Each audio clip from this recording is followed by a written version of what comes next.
My name is John Puterbaugh, and this is the final report for JP and JT Incorporated.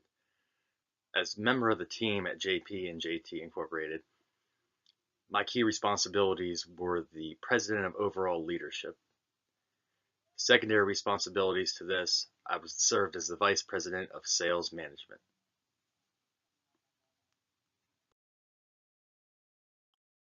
By the end of year 2, we had sold over 1,818 units. In the North American region, our sales revenue equaled $3,860,600. In the MEA sales region, we had revenue of $253,000. In the European sales market, we had a sales revenue of $1,682,500. Total sales for JP and JT Inc. amounted to $5,796,100. We had a cost of goods sold at $2,771,185. In addition to this, the rebates that we offered deducted another $223,360. This brought us to our final gross margin of $2,801,555.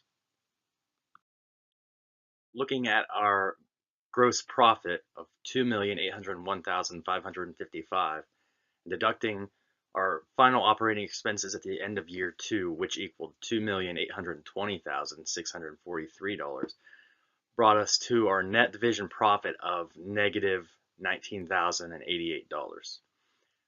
Obviously, this is not good being in the negative. Going even further, examining these results, we had an ROI of 0. An ROI is your return on investment and measures how fast you will make back the money that you've invested. With a rating of 0, that means that you won't make back the money at all that you've already invested into these products. There's another score we need to look at, which is our financial performance score. Financial performance score is a measure of how well the executive team is able to predict profits for shareholders. You're looking for a larger positive number. As you can see with ours, it was large and also negative. So as a company, we did not perform financially well. So looking at trying to explain how we ended up with this poor performance, there are 3 major things that can provide a window. First, we had very high expenses and our profits did not cover these high expenses. We made 2 major research and development investments that had not begun to pay off until the end of year 2. Going into year 3, we expected a much higher return on those investments, but it had not yet been realized. And finally, we didn't possess a large enough portion of the market share to fund the R&D expenses that we took on. But this was done in an effort to capture more of the market share, and as I mentioned previously, we would expect to see the results in year 3, but had not begun to realize those by the end of year 2. Looking at our market performance, the numbers are a little bit more positive. We had a market performance score goal of 0.5. Our actual score was 0.07. So somewhat far off, but getting better by the end of year 2. A market performance score is just a measure of how well managers are able to create demand in their primary and secondary markets. So we had some work to do on that, but we were getting closer. A market effectiveness score is a measure of how well managers have been able to satisfy the needs of customers as measured by the quality of the brands and the ads. An ideal score for market effectiveness would be 0.8. That was our goal. Actual marketing effectiveness score was 0.57. So we were very close as far as satisfying what our customers wanted from us. Taking a look at the market overall, of the 3 companies competing in this market, JP and JT Inc. came in 3rd, we had the smallest portion of the market share, but we expect that to rise in year 3. As you can see, Cornerstone Computers had the lion's share of the market, 65%. Coming in second, Liberty Technologies had 28%, and then there was us at the bottom with 7%. So as I said, we expect that to rise in year 3. Breaking down the market share even further, you can see where we excelled and where we did not. In the cost cutter segment, we only had 3% of the market share. That was our worst performing market. Next was the innovator. That was our highest performing market segment at 12% of the market share. And then the last 3, Mercedes, Workhorse, and Traveler, all had 8% respectively. And in this slide, just breaking down each market segment even further to see the percentages of the market share by each company in each category. So looking at our brand strategy, it was a bit of a 3-pronged attack. The moral of the story on our brand strategy was to just be very aggressive and offer as many options as possible to fit the consumer needs. Looking back on our marketing effectiveness score, you could see that we did a good job at that. We were very aggressive. We decided to offer both laptops and desktops, and then we decided to offer an array of options for both products to really just fit what the consumer wanted.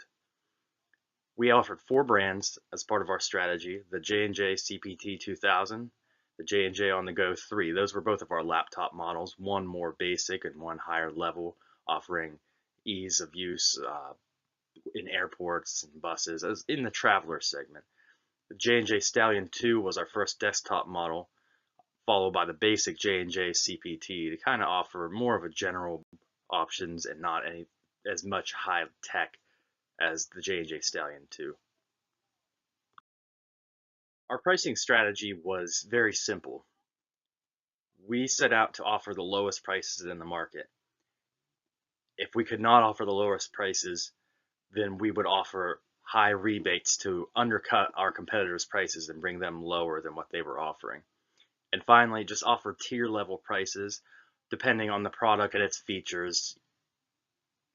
Your basic model would be cheaper, your higher end model would go higher, and so forth. Much like our branding strategy, we wanted to bring that same aggressive approach to our advertising.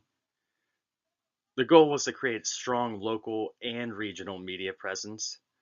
To do this locally, we placed 64 media inserts. As you can see in the breakdown, in the North American region, in our Chicago area, we placed 20 inserts and 23 in Mexico City. In our European region, London offices, we placed 21 media inserts. And then in the MEA region, we had just recently opened the Accra office, and as part of year 3 strategy, we're going to place ads there.